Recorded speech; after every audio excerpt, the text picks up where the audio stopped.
everyone, welcome to NCERT Easy Explanation. In this video हम बात करेंगे इनकम्प्लीट डोमिनेंस के बारे में. इन द लास्ट वीडियो हमने डिस्कस किया लॉ ऑफ डोमिनेंस और लॉ ऑफ सेग्रीगेशन. जैसा कि लॉ ऑफ सेग्रीगेशन हमने पढ़ा था, लॉ ऑफ सेग्रीगेशन में ही इनकम्प्लीट डोमिनेंस आता है. ठीक है, तो इसमें हम लोग सबसे पहले देख लेते हैं कि इनकम्प्लीट डोमिनेंस होता क्या है. नाम ही से पता चल रहा है कि डोमिनेंस तो है कोई चीज़, लेकिन वो आधा अधूरा है, इनकम्प्लीट है. पहली बात. दूसरी बात ये कि इसमें होता क्या है. तो इसमें दो तरह के फूल लिए जाते हैं, एक लाल और एक वाइट. दोनों को जब हमने क्रॉस कराया था तो जो F1 जनरेशन में जितने भी फूल मिलते हैं, देखा जाता है कि वो सारे के सारे पिंक कलर के थे. ठीक है, तो देखो डोमिनेंस का तो कोई कंडीशन यहाँ पे दिख नहीं रहा है. देखो होना चाहिए क्या, कायदे से अगर देखा जाए तो लॉ ऑफ डोमिनेंस अगर फॉलो होता तो या तो F1 में फ्लावर लाल होता, नहीं तो वाइट होता. जैसा कि मेंडल ने जो लॉ ऑफ डोमिनेंस दिया था उसके अकॉर्डिंग उसने क्या किया था कि लंबे मटर के पौधे को जब छोटे मटर के पौधे के साथ उसने क्रॉस करवाया था तो F1 जनरेशन में जितने भी पौधे मिले थे सारे के सारे लंबे मिले थे. तो अगर कायदे से देखा जाता, अगर डोमिनेंस वर्क करता तो यहाँ पे ये जो गुलाबी रंग का जो फूल है, पिंक कलर का जो फ्लावर है, ये पिंक नहीं होता, ये या तो वाइट होता नहीं तो रेड होता. लेकिन ऐसा नहीं हुआ. इसमें देखो पिंक में दोनों चीज़ आपको देखने को मिलेगा, ये वाइट से भी मिलेगा और रेड से भी. जब तुम हल्का वाइट और हल्का रेड को मिलाओगे तो जो कलर आएगा वो हमारा पिंक कलर का आएगा. इसलिए इस डोमिनेंस का नाम पड़ा incomplete dominance. I hope it is clear. अब देखो सेकेंड टाइम क्या हुआ, लॉ ऑफ डोमिनेंस तो यहाँ पे फॉलो नहीं हुआ, इनकम्प्लीट डोमिनेंस हुआ. लेकिन जब यही पिंक कलर के जो फ्लावर्स थे इसको जब हमने सेल्फ क्रॉस फिर से करवाया तो जो F2 जनरेशन आया, F2 जनरेशन में देखा गया कि कुछ पौधे कुछ फ्लावर लाल थे, कुछ वाइट थे और कुछ यहाँ पे पिंक थे. एक चीज़ यहाँ पे नोटिस करो, यहाँ पे पिंक दो है लेकिन वाइट और रेड ये दोनों एक एक है. यानी कि फिनोटाइप, जैसा कि मैंने पिछले वीडियो में बताया था कि फिनोटाइप और जीनोटाइप क्या होता है, मैंने शुरू में ही बताया था आपको.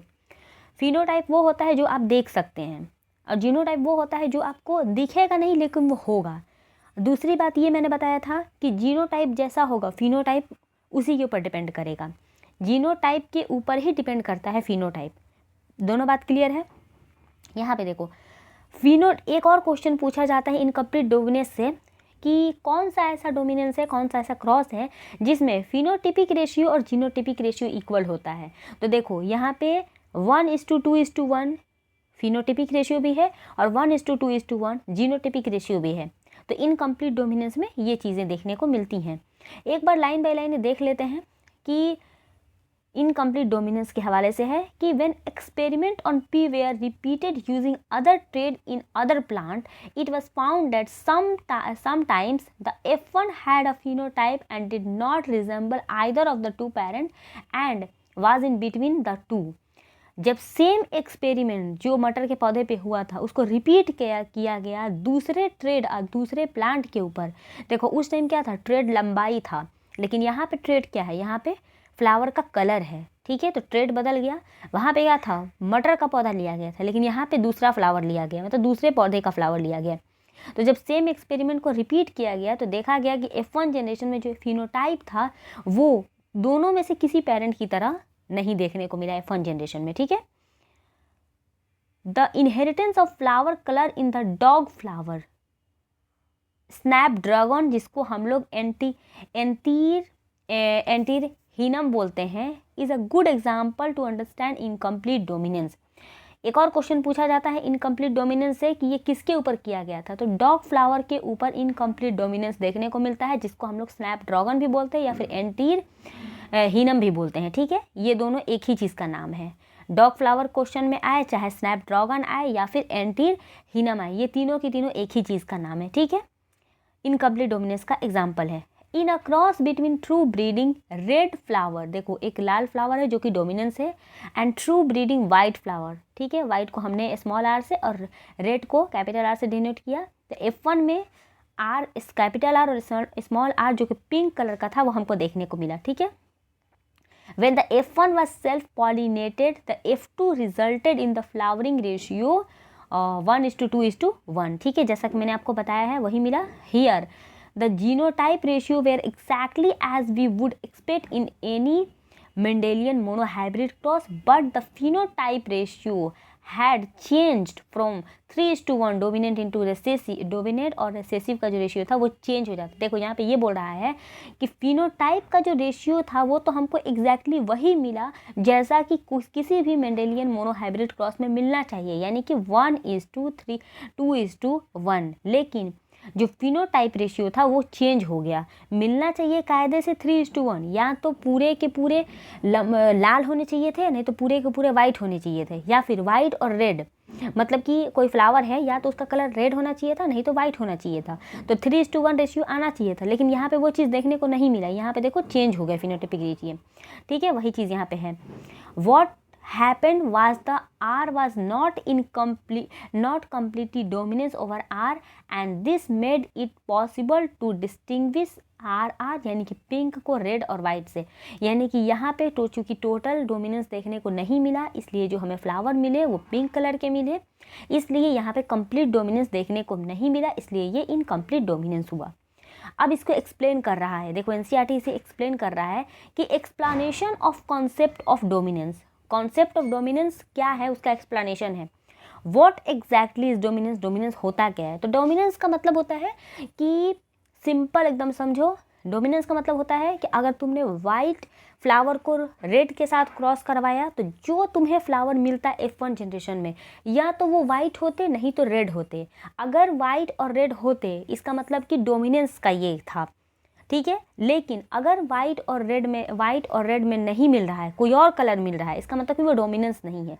डोमिनेंस में कोई एक ही हो पाता। Why are some allele dominant and some recessive. देखो ये क्वेश्चन है कि कुछ एलील जो होते हैं वो रिसेसिव होते हैं, कुछ डोमिनेंट होते हैं। क्यों? रीज़न ये है कि रीज़न ये होता है कि जो जितना पावरफुल होगा वो डोमिनेंस हो जाएगा, उसके ऊपर जो चढ़ जाएगा वो रिसेसिव हो जाएगा। To tackle this question, we must understand what a gene does. इस क्वेश्चन का आंसर पाने के लिए हमें पहले ये जानना होगा कि जीन आखिर करता क्या है। तो उसका आंसर देखो यहाँ पे दिया हुआ है कि every gene as you know by now contain the information to express a particular trait. जैसा कि अभी तक हमने इतना तो समझ लिया है कि जीन किसी भूत का नाम नहीं है, जीन सिंपल में कुछ ना कुछ इंफॉर्मेशन को कैरी करता है। जीन के अंदर ट्रेड्स होते हैं, ठीक है, एक जीन है तो उसका 2 ट्रेड होगा। तो वही बात यहाँ पे है कि every gene as you know now contain information to express a particular trait in a diploid organism. There are 2 copy of each gene as a pair of allele. Same देखो लिखा है, डिप्लॉयड जो ऑर्गेनिज्म होते हैं, actually हम लोग भी diploid में आते हैं, ठीक है। तो जो भी डिप्लॉयड ऑर्गेनिज्म होते हैं उसके अंदर एक जीन के अंदर एक पेयर होता है एलील का, यानी कि 2 एलील होते हैं। जैसा कि हम शुरू से आपको बताते आ रहे हैं कि एक जीन के अंदर 2 एलील होता है, जिसमें से एक डोमिनेंस होगा और एक रिसेसिव होगा। समझ में आया? तो वही चीज़ है। Now this 2 allele need not always be identical as in heterozygous.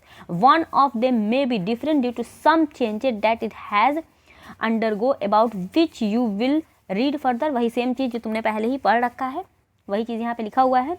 अब देखो कुछ इंपॉर्टेंट है को यहाँ से कि let us take an example of a gene that contain the information for producing an enzyme. मान लीजिए एक एग्जाम्पल लेते हैं एक जीन का जो कि एक एंजाइम प्रोड्यूस करता है, ठीक है। Now there are 2 copy of this gene. इस जीन का अब 2 कॉपी होगा। The 2 एलीलिक फॉर्म, यानी कि 2 एलीलिक फॉर्म होगा, ठीक है। और जो कि एक नॉर्मल होगा। देखो उस जीन का क्या क्या हो सकता है कि एक तुमने जीन लिया, उस जीन का काम है एंजाइम बनाना, तो वो जीन क्या करेगा, या तो नॉर्मल एंजाइम बनाएगा या फिर लेस इफिशिएंट एंजाइम, यानी कि एकदम नॉर्मल जैसा एंजाइम तुम्हें चाहिए वैसा एंजाइम वो बना के दे देगा। नहीं तो एंजाइम वैसा ही बनाएगा लेकिन वो थोड़ा उसका पावर कम रहेगा। दूसरा ये करेगा कि वो जीन जो है नॉन फंक्शनल एंजाइम बनाएगा। एंजाइम तो बनाया लेकिन वो एंजाइम काम कुछ नहीं करेगा। तीसरा ये कि वो जीन एंजाइम बनाएगा ही नहीं। तो 3 ऑप्शन हो सकते हैं यहाँ पे, ठीक है। इन द फर्स्ट केस, पहले केस में क्या हुआ, the modified allele is equivalent to unmodified allele. पहले केस में हुआ कि जो मॉडिफाइड एलील था वो एकदम बराबर होगा अनमॉडिफाइड एलील के।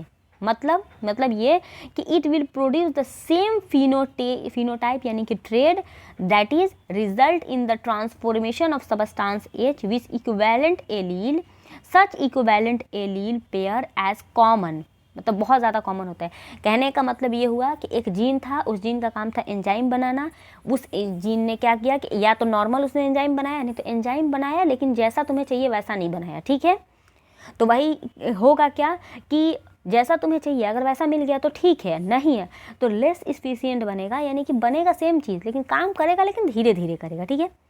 अब देखो दूसरा चीज़ है कि बट इफ़ द एलील, अगर सेम एलील की हम बात करें, if the allele produce non functional enzyme या फिर नो एंजाइम, मान लो वो जो जीन है वो जीन एंजाइम बना ही नहीं रहा है, तो द फिनोटाइप इज इफेक्टेड, तो फिनोटाइप इफेक्टेड होगा, फिनोटाइप तुमको दिखेगा ही नहीं। The phenotype trait will only be depend on the functioning of the unmodified allele. Phenotype तभी तुमको दिखेगा जब वो काम होगा, ठीक है, जब एंजाइम बनेगा तब ना कोई काम होगा। अनमोडिफाइड एलील का मतलब होता है कि फंक्शन वाला allele which represent the original phenotype in the dominant allele, and the modified allele is generally recessive allele, such an example of recessive trait seen in the non-function। Simple कहने का मतलब ये है कि इनकम्प्लीट डोमिनेंस के हवाले से जो चीज़ें आपको याद रखनी है वो यही एग्जाम्पल रेशियो आपको याद रखनी है। मिलते हैं नेक्स्ट वीडियो।